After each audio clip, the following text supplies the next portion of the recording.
Muy bien, los niños huyen de mi presencia.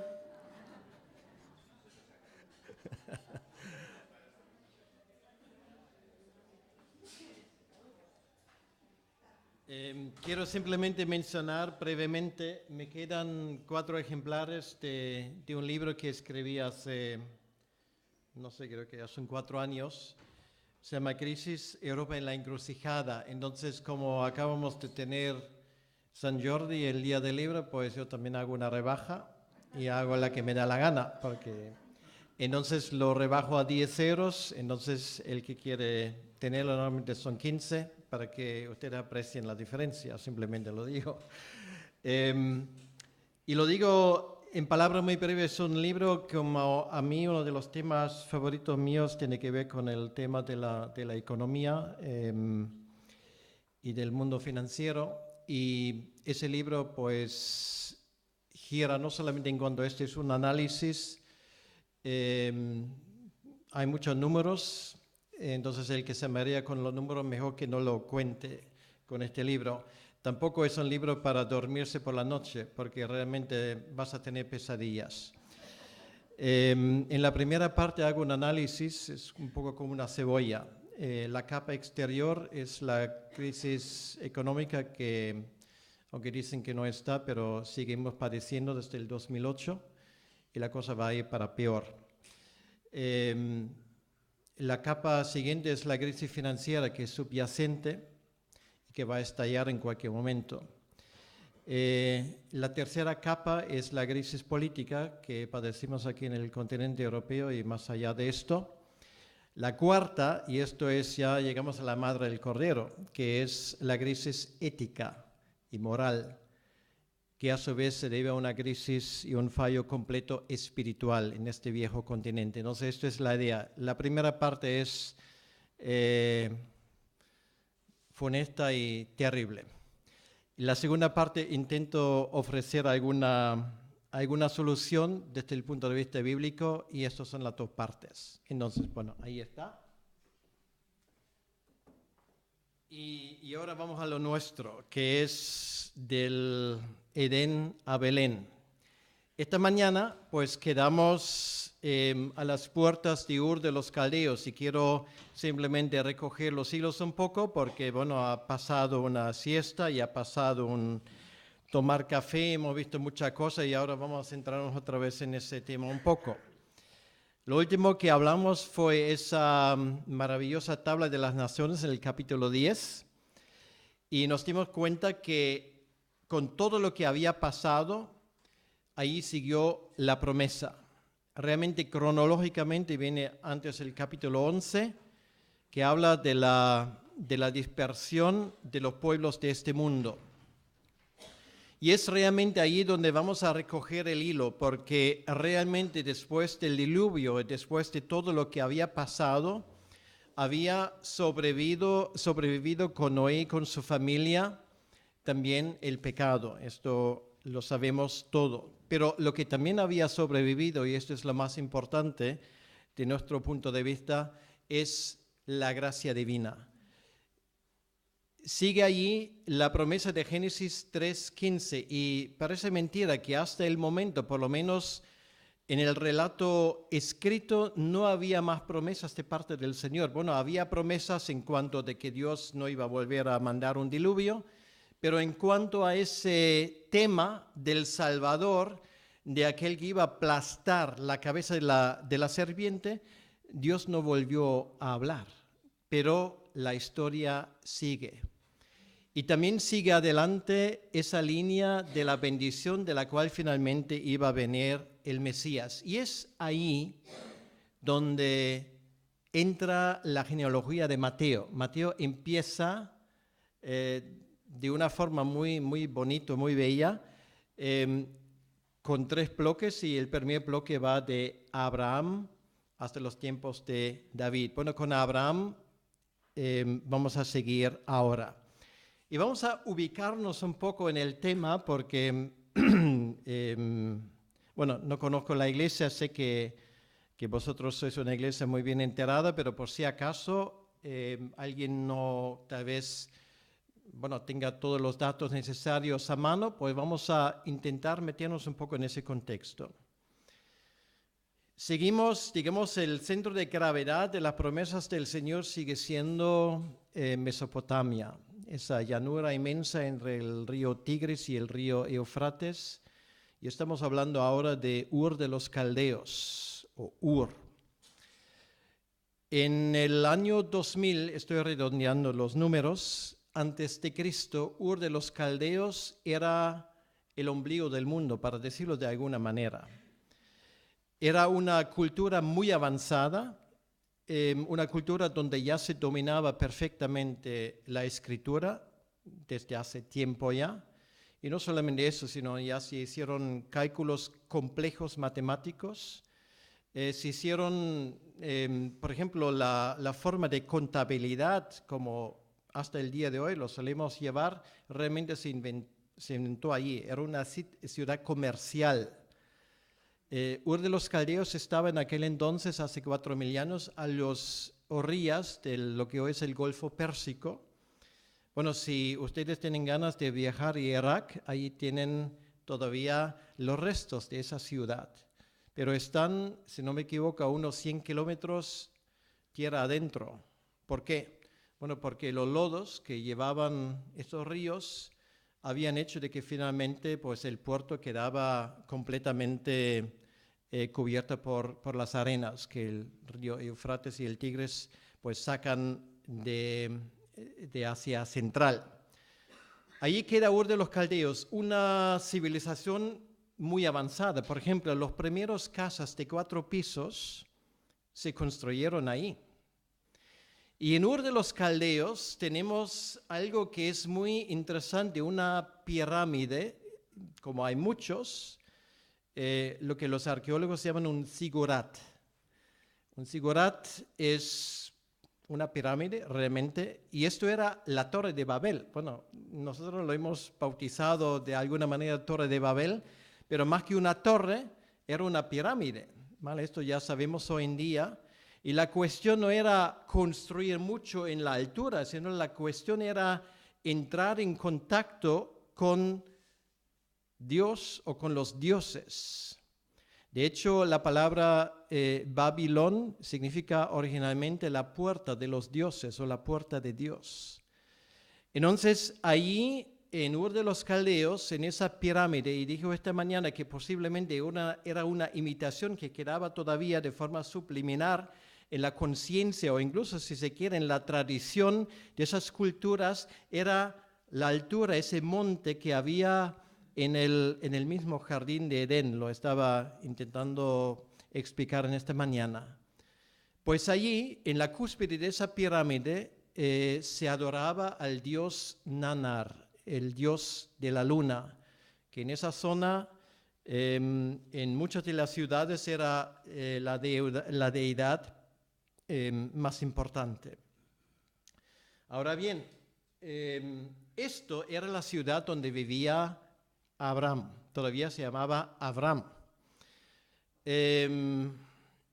Y uno piensa, bueno, ese hombre y su familia levantaron el estandarte de la verdad divina contra viento y contra marea. ¿Alguien dice amén? No, y un jamón. Por eso hay que desconfiar a los predicadores. Cuando dicen esto, cuidado, mucho cuidado. Ahora, qué malo soy, es que eso es lo que me caracteriza. La cosa es un poco distinta, porque realmente si vamos al capítulo 24 de Josué, no me invento nada, está escrito. Dice lo siguiente, es el discurso de Josué y realmente es un lugar donde no necesariamente esperamos mucha información sobre el tema, pero Josué, para decirlo así, en su discurso de despedida, hace un repaso histórico. La historia en el pueblo de Israel sigue siendo hasta el día de hoy de suma importancia. Y dice lo siguiente, dijo Josué a todo el pueblo, así dice Yahvé, Dios de Israel, vuestros padres habitaron antiguamente al otro lado del río. Bueno, de ahí viene la palabra hebreo, Eber es más allá, en el otro lado, de ahí viene esa palabra, del río es el río Éufrates. Esto es Taré, padre de Abraham y de Nacor. Y ahora viene, ¿qué pone ahí? Mírenlo con su propio, no a mí, a lo que pone ahí. ¿Y servían a quién? A dioses extraños. Cuesta creerlo. Todo mi gozo en un pozo. ¿Qué es esto? O sea, el clan de Abraham sirve a dioses extraños. Y hoy sabemos cómo el más importante de esos dioses se llamaba. Era el dios Nanar, el dios de la luna. Sí, señor, estamos hablando de este Abraham y de su padre. Y cuando nos damos cuenta de esto, el resto de nuevo de la historia de la salvación de repente empieza a cobrar un sentido, bueno, yo diría hasta cierto punto perfectamente lógico, pero vamos por partes. O sea, otra vez y de nuevo, ¿os acordáis lo que escuchamos esta mañana, capítulo 5 del libro de Génesis? Estamos al punto donde realmente de este pueblo de Dios, aquellos que obedecen a Dios, los que atesoraban sus promesas, o mejor dicho, su promesa, la de Génesis 3:15, quedaban ¿cuántas personas? 8. ¿Se acuerdan del signo chino, no? 8. Muy bien. 8. Quiere decir que el plan de salvación pende literalmente de un hilo, porque si Dios arrasa por todo, y si todos se apartan, las promesas de Dios quedan en aguas de borrajas.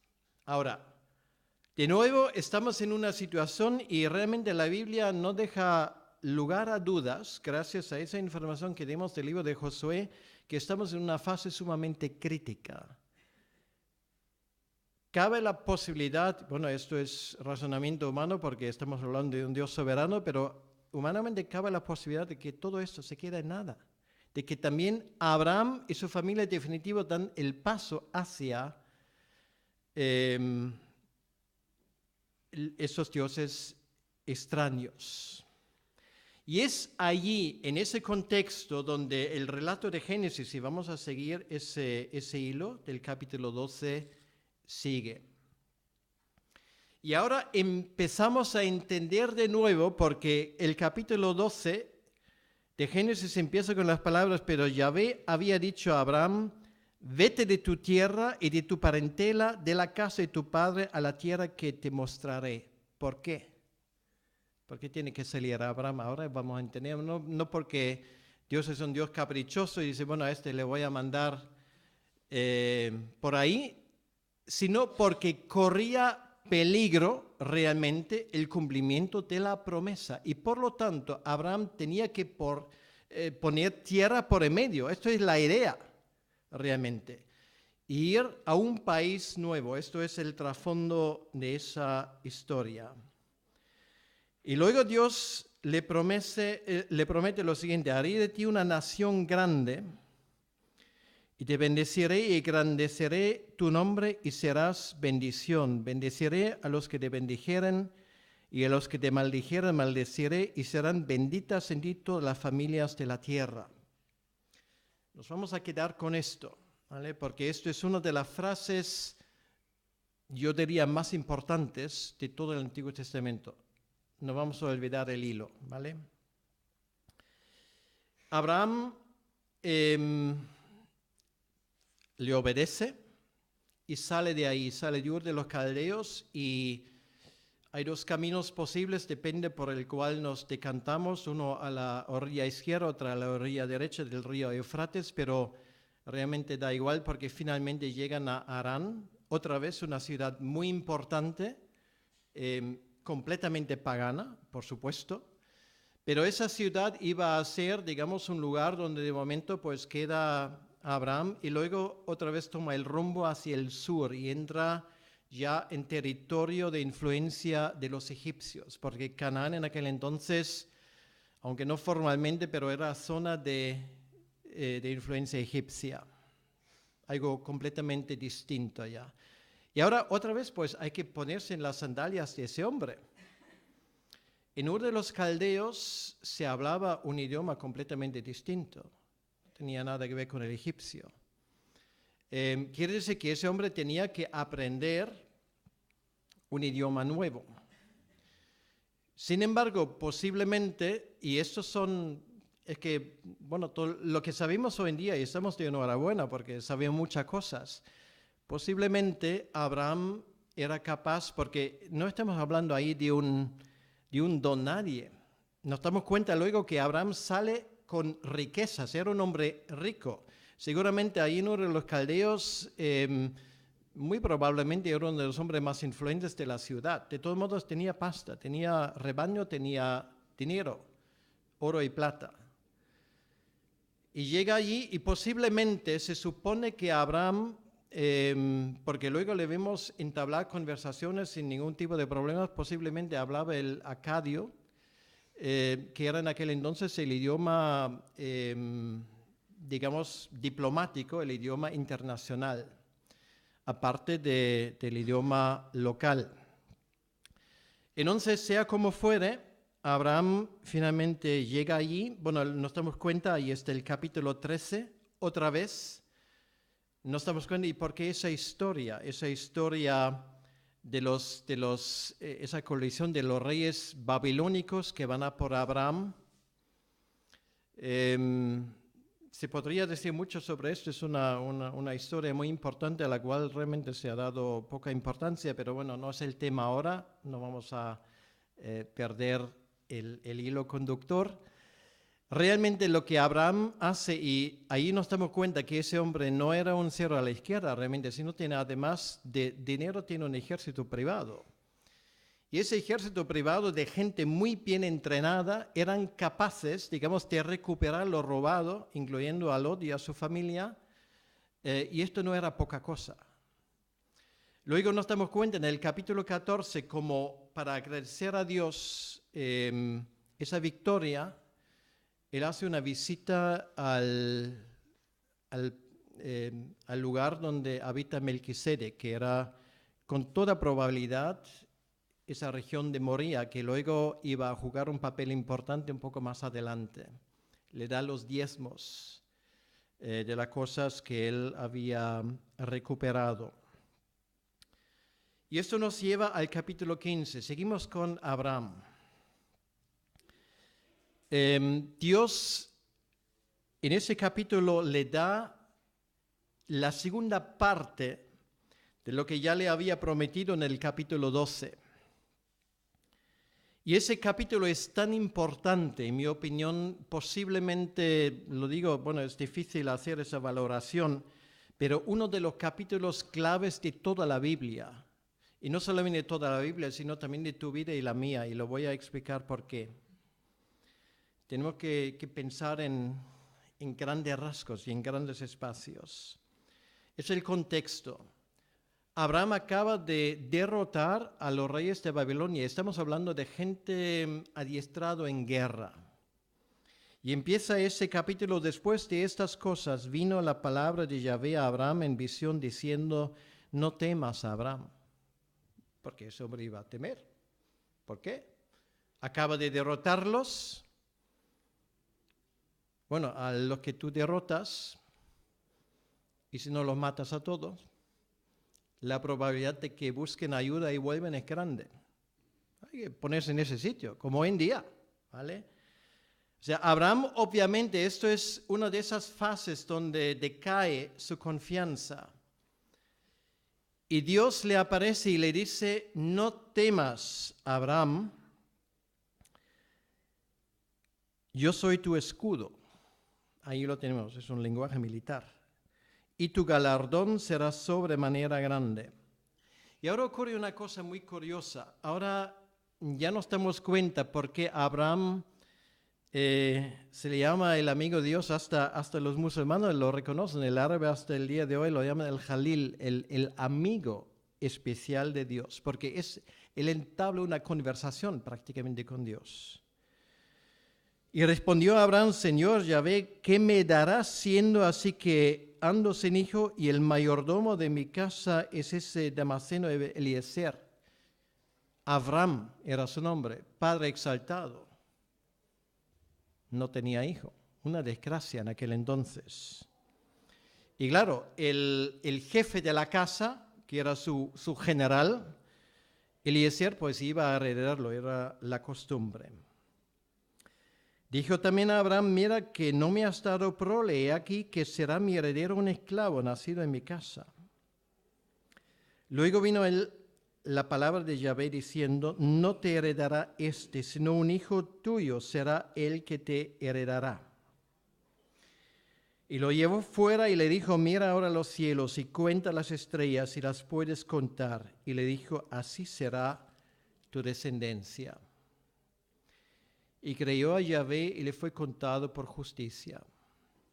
Ahora, yo supongo que ese capítulo no ocurrió todo en una tarde, ¿vale? Es que a veces tenemos la impresión, tú lees esto y dices, bueno, esto va una cosa tras otra. No, pasan años.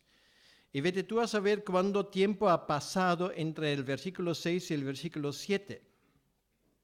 Porque Abraham de nuevo entra en dudas. Y dijo, yo soy Yahvé, habla Dios a Abraham, que te saqué de Ur de los Caldeos para darte a heredar esta tierra. Estamos hablando de la tierra de Canaán. Muy bien. Y lo que hace Abraham ahora, otra vez hay que entenderlo bajo el trasfondo o ante el trasfondo de las costumbres de aquel entonces. En el año 2000 a.C. no había notarios. Cuando dos personas o dos estados o dos clanes hacían un pacto, pues lo hicieron de la siguiente manera. Lo curioso es esta costumbre existía en todo el Medio Oriente. Las dos partes contrayentes y podrían haber sido representantes, por ejemplo, de dos gobiernos o simplemente dos personajes que hacen un contrato, se encuentran en un lugar determinado y sacrifican una serie de animales. Lo parten por la mitad y lo ubican cada parte en dos lugares distintos formando un pasillo. Y luego lo que iban a hacer, ambas partes iban por en medio de ese sacrificio partido y luego lo iban a quemar en el altar de sus dioses respectivos. El simbolismo es evidente. ¿Por qué lo parten? Bueno, en castellano se dice que te parte un rayo. Que te parte un rayo si no cumples las estipulaciones de ese contrato. Esto era la idea, que los dioses o Dios te castiguen por ello. Muy bien, ahora Dios le dice a Abraham, yo te daré esta tierra. Y Abraham, y a veces no cogemos esas cosas. Dice, Señor, vale, pues muy bien, pues ya ves cómo estoy. Esto me lo puedes dar por escrito y mejor todavía ante notario. Y Dios no le fulmina por esa falta de respeto, ¿vale? Sino Dios dice, vale, muy bien, notario querías, pues notario tendrás. Y luego la historia sigue de la siguiente manera.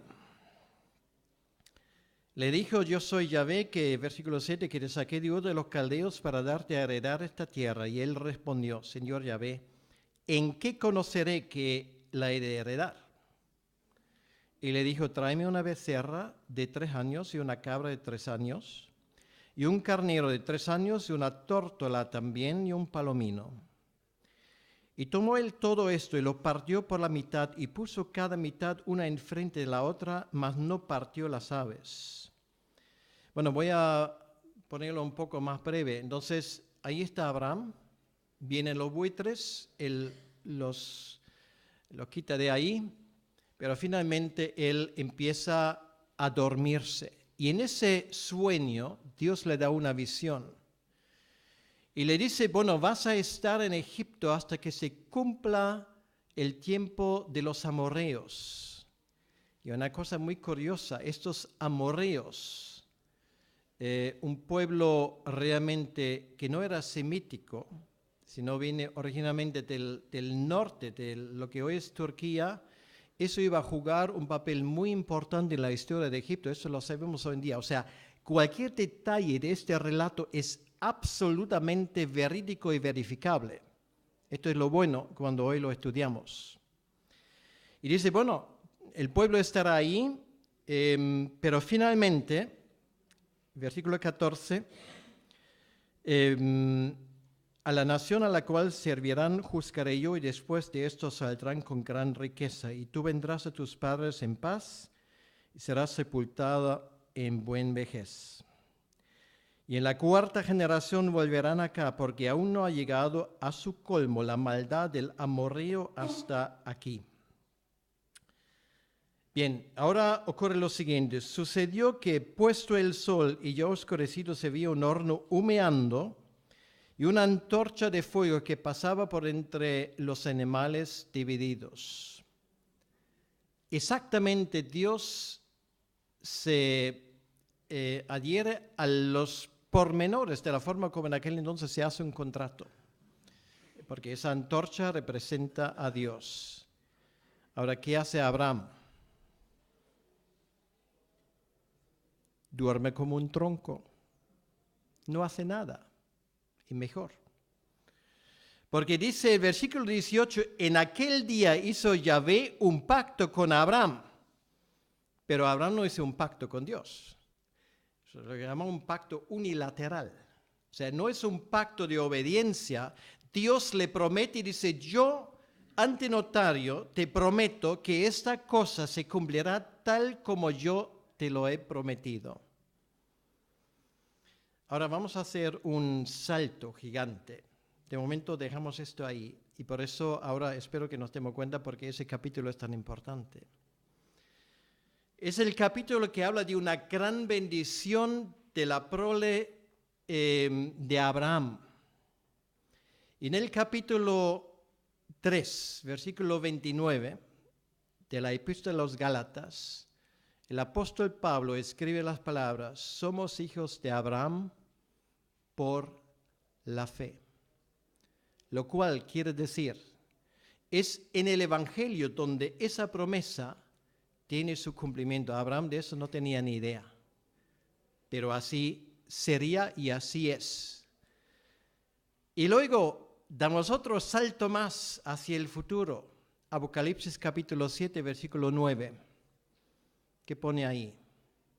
Y vi una inmensa multitud de todas las naciones, de toda lengua, de toda tribu, etcétera, etcétera. Una multitud que nadie podía contar. Son casi palabras textuales sacados del libro de Génesis, de la bendición de Abraham. Es Apocalipsis 7:9. Esto será el final.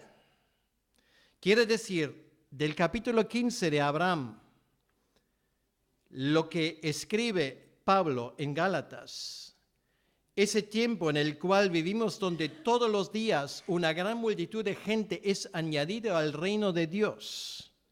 Y finalmente, cuando todo se cumple y vemos una inmensa multitud delante del trono del Cordero, y digo de paso, en el cielo no seremos 4 gatos, ¿no?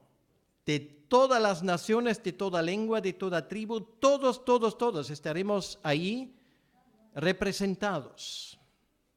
Una gran multitud, cumplimiento de esto.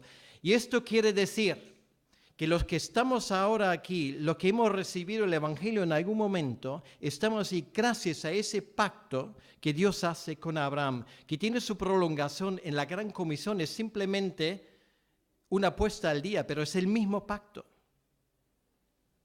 Por lo tanto, ese capítulo 15 no es un museo donde dice, mira qué bonito cómo era aquel entonces las cosas. Y esto es tu historia. Esto no es un museo, es como un supermercado, ¿vale?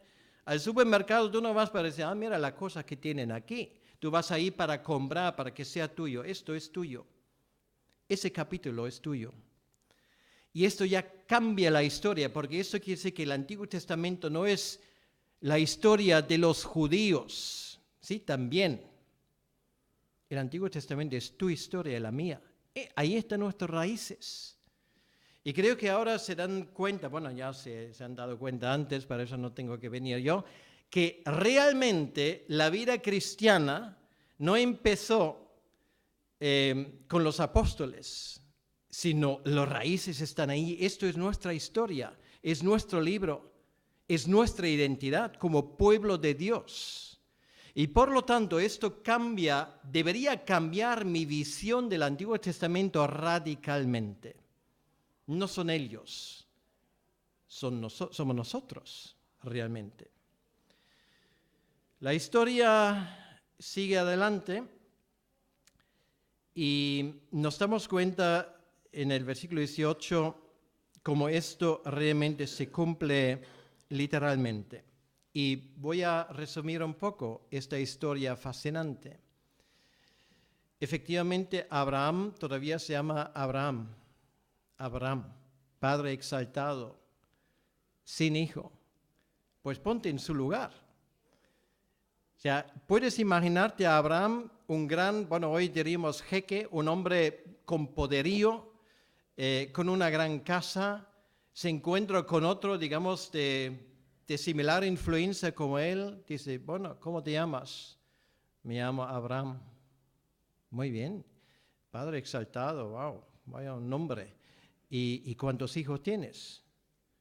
Bueno, hay un problema ahí, no tengo ninguno. Ninguno, vaya. Pues luego, vamos a seguir con los capítulos, Dios le cambia el nombre en Abraham, que significa padre de una multitud.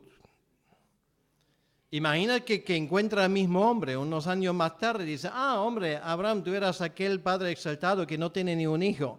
Dice Abraham, no, espera, me han cambiado el nombre. ¿Ah, sí? ¿Y cómo te llamas ahora? Padre de una multitud. Pues hombre, enhorabuena, ¿cuántos hijos tienes? Ninguno. Bueno, esto nos parece un poco a chiste, pero esto es la historia de Abraham. Un hombre es que, claro, te cambian el nombre y realmente no eres lo que pareces.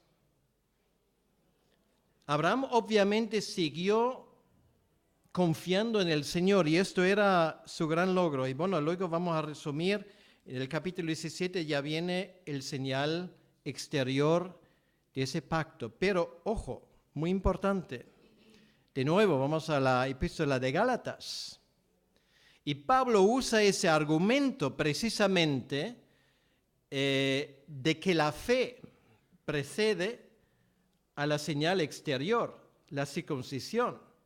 Porque esto era el argumento de los enemigos del Evangelio. Y el argumento de Pablo es muy sencillo. 15 viene antes de 17.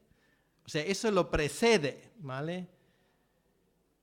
Bien, la historia sigue y nos damos cuenta que Abraham vive momentos muy duros.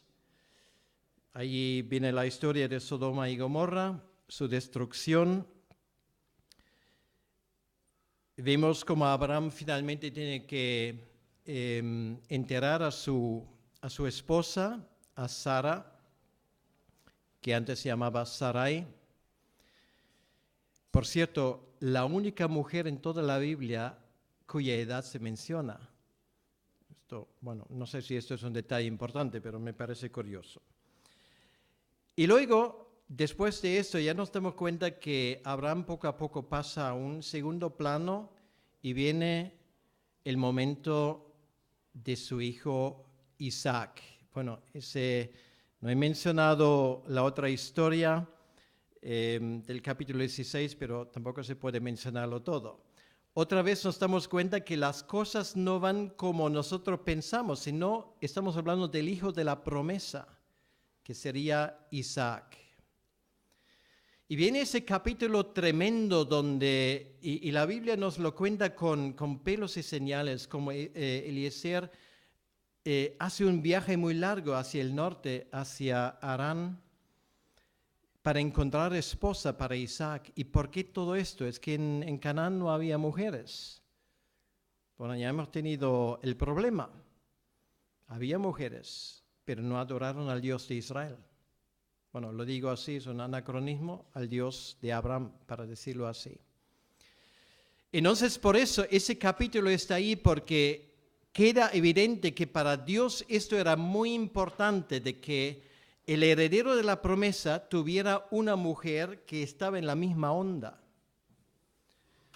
Y efectivamente la encuentran y finalmente nos damos cuenta que otra vez Isaac pasa un segundo plano y viene su hijo Jacob. Y otra vez nos damos cuenta de una cosa, luego ya mañana es domingo y luego hay una semana con por lo menos un día festivo, se presta particularmente para releer el libro de Génesis, porque das cuenta ahora es que hay continuos problemas. Y todos esos problemas tienen que venir con una sola cosa, lo que dije en esta mañana, son los intentos del enemigo de Satanás de impedir que esa línea siga intacta, ¿vale? Todas las historias, nos damos cuenta que al engañador, que era Jacob, finalmente le engañan. Y nos damos cuenta de más cosas, nos damos cuenta como cuando él vuelve a este país de donde originalmente tenía que salir huyendo, se encuentra finalmente ya como padre de una familia numerosa con dos problemas. Y se dan cuenta que estoy resumiendo bastante. Capítulo 34 y capítulo 38. En el capítulo 34 nos damos cuenta, la misma historia se repite. Una de sus hijas, Dina, tiene un lío de faldas con uno de los príncipes de los cananitas. Bueno, ellos quieren arreglarlo a su manera, de nuevo, pero obviamente nos damos cuenta que aquí hay un problema. Y nos damos cuenta en el capítulo 38 que Judá, precisamente Judá, obviamente era su costumbre de andar con prostitutas. Es una historia, la Biblia no tiene ningún tipo de problemas de contar esas historias tal y como eran. La Biblia, bueno, eso ya lo sabemos, no conoce ese tipo de héroes que a nosotros nos encantan tanto. Pero ahora hay un problema.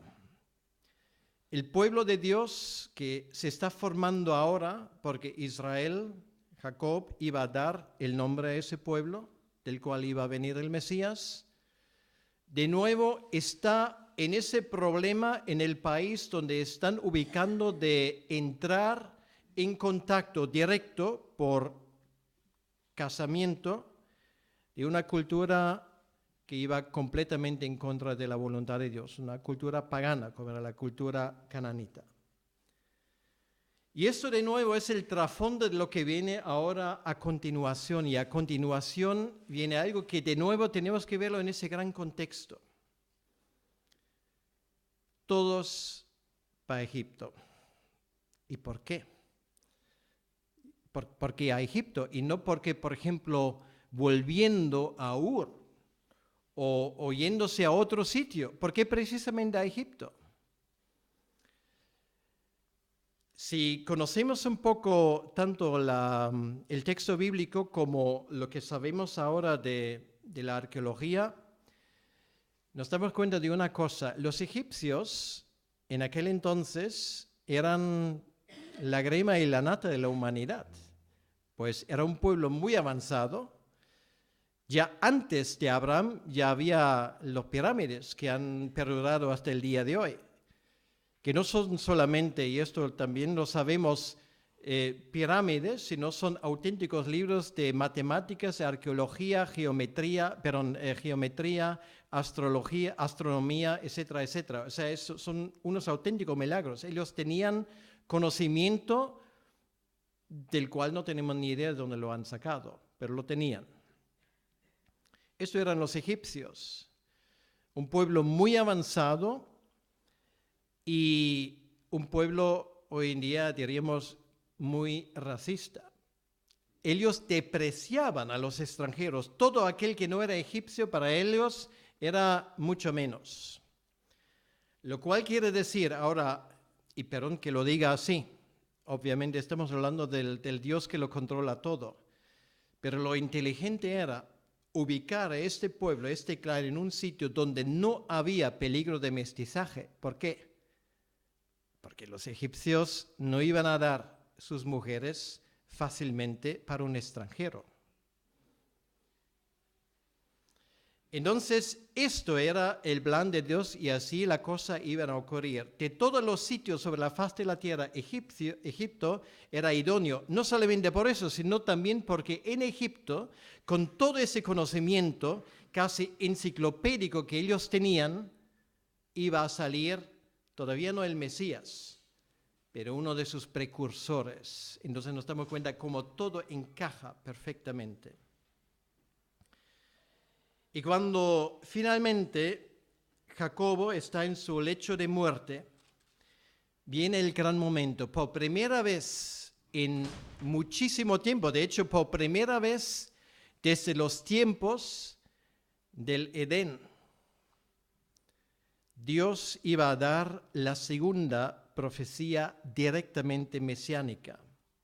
Y es en el lecho de muerte donde Jacobo hace profecía sobre cada una de las 12 tribus y tenemos en el versículo 8 una de las profecías realmente más asombrosas que nos podemos imaginar y luego lo voy a explicar por qué. Dice de Judá, Judá, te alabarán tus hermanos, tu mano en la cerviz de tus enemigos, los hijos de tu padre se inclinarán a ti, cachorro de león, Judá. De la presa subiste, hijo mío, se encorvó, se echó como león, así como león viejo, ¿quién lo despertará? Y ahora viene, no será quitado el cetro de Judá, ni el legislador de entre sus pies, hasta que venga Shiloh, y a él se congregarán los pueblos. Asombrosa profecía. ¿Por qué?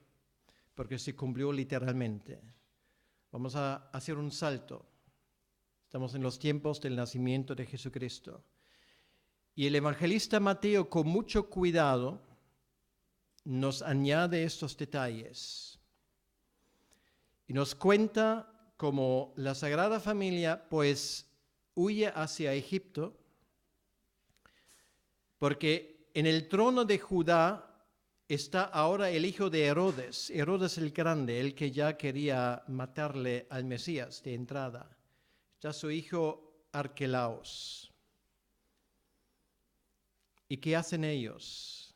Y el texto bíblico lo dice explícitamente. No vuelven ahí porque la cosa era peligrosa y van hacia Galilea.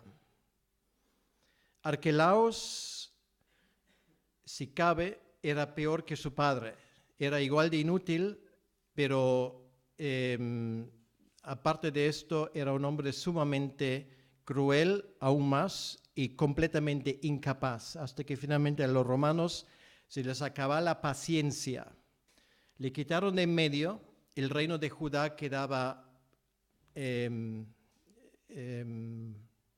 disuelto, y en su lugar ponen un gobernador romano. El cetro había salido de Judá y nunca volvió. Entonces esa profecía mesiánica realmente nos habla de esos tiempos de Jesucristo y es asombroso con qué exactitud esto se había quitado. El cetro se había quitado de Judá en los tiempos del Mesías, porque aquí dice hasta que venga Shiloh. Shiloh en hebreo significa el dueño, literalmente el al que pertenece, el dueño de esto. Él vino y el cetro sale, porque el cetro es suyo. Pues esto es el capítulo 49 y finalmente nos damos cuenta que ese capítulo, ese libro termina en el capítulo 50 con la muerte de José. Pues ahora el pueblo está ahí y todos sabemos la historia. Sería ahora, si tuviéramos más tiempo, muy interesante compaginar los datos bíblicos con los últimos hallazgos de la arqueología. Esto ya no hay tiempo para esto, pero les puedo asegurar que es un tema absolutamente fascinante. Y tal vez hoy, en el año 2018, estamos en mejores condiciones que nunca de decir con todas las de la ley, con la luz de lo que sabemos hoy en día, que el texto bíblico en lo que cuenta es mucho más fiable y mucho más exacto de que nos hubiésemos imaginado realmente. Y lo digo con toda sinceridad. Lo digo simplemente de paso y en palabras generalizadas. Después de ese reinado o virreinado de José, cambian las cosas en Egipto. Bueno, la historia toda la conocemos y no voy a entrar en detalles ahora. Hay cambios y finalmente de un pueblo favorecido, los israelitas se convierten en un pueblo de esclavos. Los egipcios lo usan para construcciones, para trabajos forzados, etcétera, etcétera. Y ahora es ahí donde empieza el libro de Éxodo. De nuevo, la pregunta es la siguiente. 400 años o 440 años de esclavitud en Egipto. ¿Quién iba a apostar un duro por este pueblo? ¿Y cómo iba a salir de ellos el Mesías? ¿Y cómo iba a ser todo esto? Ellos claman a Dios. O sea, esto hay que imaginarse durante 400 años. Claman a Dios. Y la respuesta es como en la película, sin noticias de Dios. No se oye nada. Dios no interfiere, no interviene. La cosa va cada vez para peor. Pero en realidad Dios ya estaba preparando todo. Y conocemos la historia. Obviamente siempre podemos verlo desde dos puntos de vista. Por un lado, el plan de Dios. Y por otro lado está el diablo, que ruge y que intenta todo lo posible para que esto no lleve a cabo. Y sin embargo, Dios usa los intentos de Satanás para glorificarse. Y es así hasta el día de hoy. Es la buena noticia. ¿Qué ocurre? Pues ahora Satanás de nuevo cree tenerlos en la mano y aplastarlos. Se acabó. No hay Mesías porque el pueblo va a perecer. ¿Y cómo lo hace? Con ese edicto faraónico de que toda la primogenitura de los egipcios o todos los varones hay que matarlos, mejor dicho. Y por lo tanto, el pueblo se iba a extinguir. Y nos damos cuenta que de una forma realmente impresionante, Dios ya ha tomado medidas. Moisés sobrevive y ese estado que malamente, y estamos hablando del estado más poderoso sobre la faz de la tierra, que se había levantado precisamente para extinguir al pueblo de los hebreos, iba a pagar educación de primera calidad para aquel que iba a liberar ese pueblo. A que Dios tiene sentido de humor, creo yo. Ahí está el Salmo 2, que dice, Dios está sentado en el cielo y se ríe, y yo añado a carcajadas de nuestros mandamases que se creen tan listos, empezando con los egipcios. Dios se ríe de ellos. Y se ríe de ellos de tal manera que este niño, que finalmente es devuelto, o al inicio a su madre, y esa madre, y esto es muy importante para que lo entendamos, tiene aproximadamente 4 años y medio. Esto era el tiempo cuando se dice cuando fue destetado. En aquel entonces era un tiempo más largo que hoy.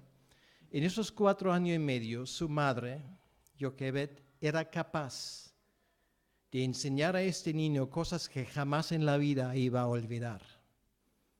Y esto nos enseña lo que puede hacer una madre.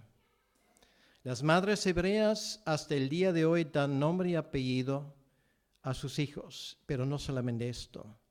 Las madres hebreas desde tiempos lejanos han dado el conocimiento a sus hijos, no solamente de la escritura y de la lectura, sino también de su identidad en Dios. Y este Moisés a los 4 años y medio lo tenía más claro que el agua. Jamás iba a olvidarlo. Luego fue devuelto a la princesa y se convierte en el príncipe de Egipto. es muy interesante porque nos tenemos que dar cuenta de una cosa. Estamos hablando ahora no de una carrera universitaria, estamos hablando de un chico que va creciendo, que es sistemáticamente preparado para algún día liderar al país de Egipto. Si queréis tener más detalles, el libro de Hebreos pues pone algunos comentarios. Pone, por ejemplo, como finalmente él renunció a esos privilegios. Pero ese niño aprende de su madre hebreo. Ese niño, sin lugar a dudas, habla egipcio. Y este niño, iba a ser jefe de Estado, sin lugar a dudas, una de las cosas que aprende de sus profesores, de nuevo, era el acádico, un idioma internacional con el cual se podía comunicar en todo Medio Oriente. No solamente esto, sino como príncipe heredero de Egipto, además tiene una carrera militar. Es Josefo, si no me equivoco, que nos añade,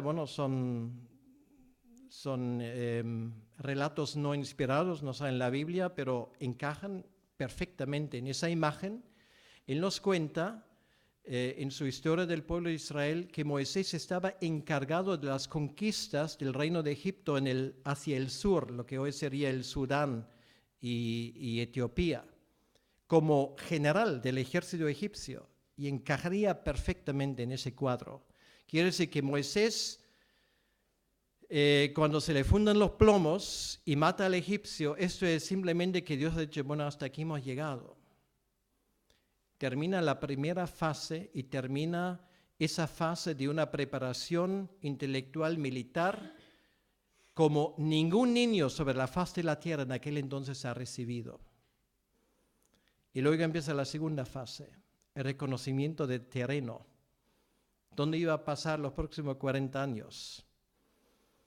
En Midian, en el Sinaí, precisamente en ese terreno donde él luego iba a cruzar con un pueblo muy grande. Y en esos 40 años él tenía tiempo para pensar, pero sobre todo tenía tiempo para averiguar lo que es ser pastor de cabras y de ovejas. Y ahí aprendes paciencia, supongo. Y tenía otra cosa que aprendió. Aprendió a conocer a su propio Dios. Llegamos al capítulo 3. Y en ese capítulo 3, en el versículo 14, de repente, a raíz de una aparición, una teofanía, se da cuenta que ese Dios que durante siglos prácticamente no había dicho, y perdón que lo diga así, ni pío, estaba ahí todo el tiempo. Todo el tiempo. No pasaba ni un día ni una hora bajo este yugo de esclavitud que Dios no estaría consciente. Y había llegado el momento. Él ve esa aparición, se acerca. Y lo que tenemos aquí realmente, Dios le aparece y le dice en el versículo 6, no te acerques, versículo 5, perdón, quita tu calzado de tus pies, porque el lugar en que tú estás, tierra santa es. Y dijo, yo soy el Dios de tu padre, Dios de Abraham, Dios de Isaac, Dios de Jacob. O sea, pónganse en el lugar de este hombre. Eso debería haber sido una experiencia de primera categoría. Entonces Moisés cubrió su rostro porque tuvo miedo de mirar a Dios. Y luego Dios le expone su plan. Y finalmente Moisés le dice, pero ¿quién eres? En el versículo 14 Dios le dice simplemente, yo soy el que soy. Eye, Asher, Eye. Es toda la explicación. Un Dios incomparable, un Dios que es único. Y a raíz de esto, Él explica a Moisés cuál es su nombre y lo que ese nombre significa, el nombre de Yahvé. Bueno, el resto es historia, porque nos damos cuenta ahora como ese Moisés pues efectivamente se pone en marcha. Él no quiere el trabajo realmente. Dios dice, vete, no, es que no puedo hablar, pues yo te mandaré tu hermano. Y al final, cuando ya no dice, bueno, manda otro, es que no tengo ganas. Esto era Moisés, no quería.